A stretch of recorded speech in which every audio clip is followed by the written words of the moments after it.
Welcome classic rock fans to a short video where we look at the prog elements in Pink Floyd, and more specifically to answer the question that's had the beard strokers busy for a number of years, and that is Pink Floyd actually prog?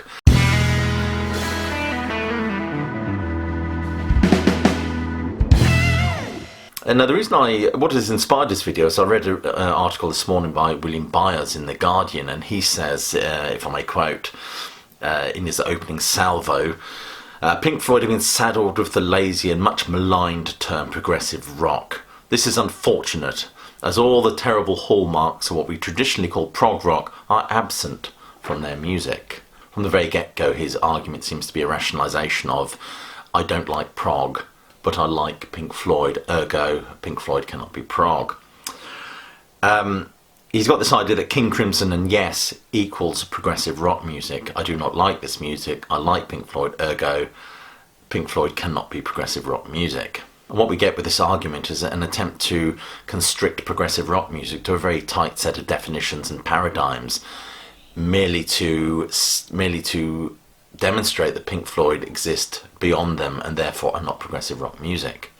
But surely the idea of prog or progression is music that is not contained or constrained. This was something that Lester Bangs identified. He felt irked at progressive rock music because it strayed away from the paradigms of African American blues and jazz, from which rock and roll is derived as far as he was concerned. Progressive rock music leans more to a Western classical romantic tradition. I mean, I would argue King Crimson, Yes and Genesis are very different in themselves.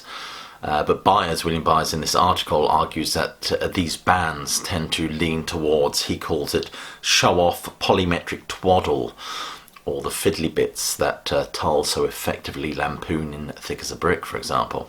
But Floyd have always been more about atmospherics than sort of musical virtuosity or pyrotechnics in a way, in my opinion. Maybe that's not the right phrase, and certainly more about atmospherics. I mean, you take, for example, Echoes, the rumbly section in Echoes, for example, or the long keyboard meandering in Dogs. This particular aesthetic was established way back at the beginnings of what many would see at the beginnings of prog, with art rock and progressive pop and psych pop and things like that, with Freak Out by Frank Zappa and the Mothers and the Beatles' Sgt. Pepper's Lonely Hearts Club Band. But he argues that Pink Floyd's early noodlings were more psychedelic than prog. And I think, see the cusp of the issue here, that things are not fitting into these tight little boxes. But, surely prog from the get-go was about smashing down such categorization, about experimentation, about forming music that was an eclectic hybrid of all sorts of musical forms. Certainly music that wasn't constrained by time frames and signatures and things like that, music that could be meandering and experimental. Another point he makes is that a progressive rock tends to play around with wacky time signatures, whereas Pink Floyd do not. Certainly Pink Floyd's use of time signatures, I think, are not as jarring perhaps as King Crimson and Yes and bands like that. But the problem here is when they do explore some rather odd segues and time signatures, it's dismissed as psychedelic rather than progressive. I mean, you could argue that these digressive and artistic tendencies in Pink Floyd lean more towards the avant-garde and psychedelic music than progressive rock music, but I just think it's a very blurry line there. It's surely the whole idea is experimentation and ambition, and these elements in Pink Floyd have a strong whiff of prog about them. Myers might say stench, perhaps. One of the other arguments he makes, of course, is that King Crimson, a band like King Crimson, employs lots of very jarring segues into different types of music, jazz particularly, for example, and that Pink Floyd do not employ these influences in their music, which I think is a load of hogwash. Richard Wright is very jazz influenced, and then not all jazz is very jarring, like freeform jazz perhaps, or more improvisational stuff. And some jazz is very gentle and atmospheric. And Richard Wright certainly employs a lot of jazz progressions in the way he plays. It's more subtle and complementary to what the other band members are playing, but they're definitely there. Byers says, for example, if you listen to the violent interruption of jazz that interrupts King Crimson's 21st Century Schizoid Man 5 minutes into the song, you will understand how great Black Sabbath-style slab of noise can be ruined by prog excess. Again, at the heart of this rationalisation seems to be his dislike for King Crimson and his love of Pink Floyd. But, to my mind, a band doesn't have to emulate King Crimson to be prog. Pink Floyd's music is epic, thematic and ambitious. Surely the very positive hallmarks of progressive rock, in my opinion. The next point he makes is about lyrics and concept, and because Floyd don't wander off into the fairy realms of myth and legend, that they are not prog. But forgive me if I'm wrong, I'm sure Source of Le Secrets had the working title of The Mass Gadgets of Hercules, and there have been other references to that sort of thing in Pink Floyd's earlier music, post-Barrett, pre-Dark Side of the Moon music. But then, of course, that's not prog, is it? It's purely psychedelic.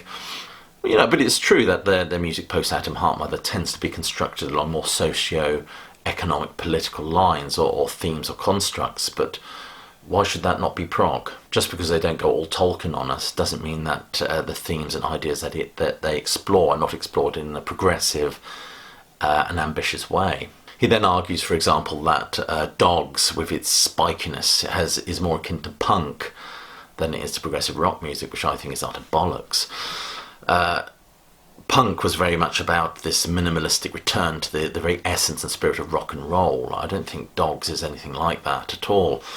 Yes, it's spiky and it's angry, but that very much comes from Waters, where Waters was at the time, and this spikiness existed in music long before the spit and nihilism of punk announced itself. If we take the Animals album, it's a concept album that explores the injustices of capitalism, class and society.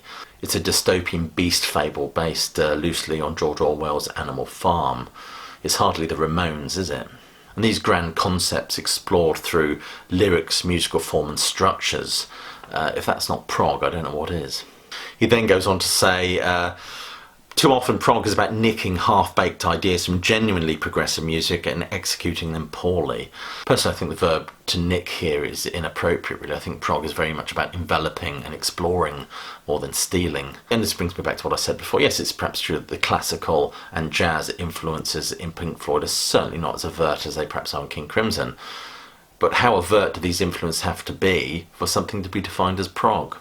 To me, Pink Floyd do have these influences. They're perhaps not as I said, they're not as jarring. Pink Floyd employed beautiful, shifting, at times unsettling sways of texture in their music. A feature, it has to be said, of classical music rather than rock and roll. So we work with a rather loose definition of what progressive rock music is. I googled this morning. It's a style of rock music popular especially in the 1970s and characterised by classical influences, the use of keyboard instruments and lengthy compositions, and that explores grand themes and concepts. Yes, this is an oversimplistic definition of what prog is, but Pink Floyd certainly tick all those boxes, I feel. Just because their music is more taut and constrained, let's for a moment forget Atom Heart Mother and Amagama, doesn't mean that they're not prog. It's true that they're not like Genesis or King Crimson or Yes, but these bands themselves are not like each other. They are in themselves very distinct. I mean, Tull dabble in prog. We get bands like Soft Machine. It's a fairly extensive canvas on which Pink Floyd firmly deserve a place. I must admit I rather like Rolling Stone's definition of Pink Floyd's music as lean prog, but prog nonetheless. Anyway, interesting discussion to stir you all up on a Thursday morning. I just thought I'd throw the metaphorical cat amongst the metaphorical pigeons and let you guys thrash it out in the comments below. Answers on a postcard, please. Are Pink Floyd prog? I believe yes they are. What do you think? Anyway, do click like and subscribe and click that bell so you get notified of any future uploads. Check out the Facebook page as well. I put stuff on there on a daily basis. And if you do like my musings on music and you're interested in extra content and ways you can support my channel, you can always head over to my Patreon. Anyway, I'll leave it there. Thank you for watching. Do stay safe. But more importantly, please do keep listening.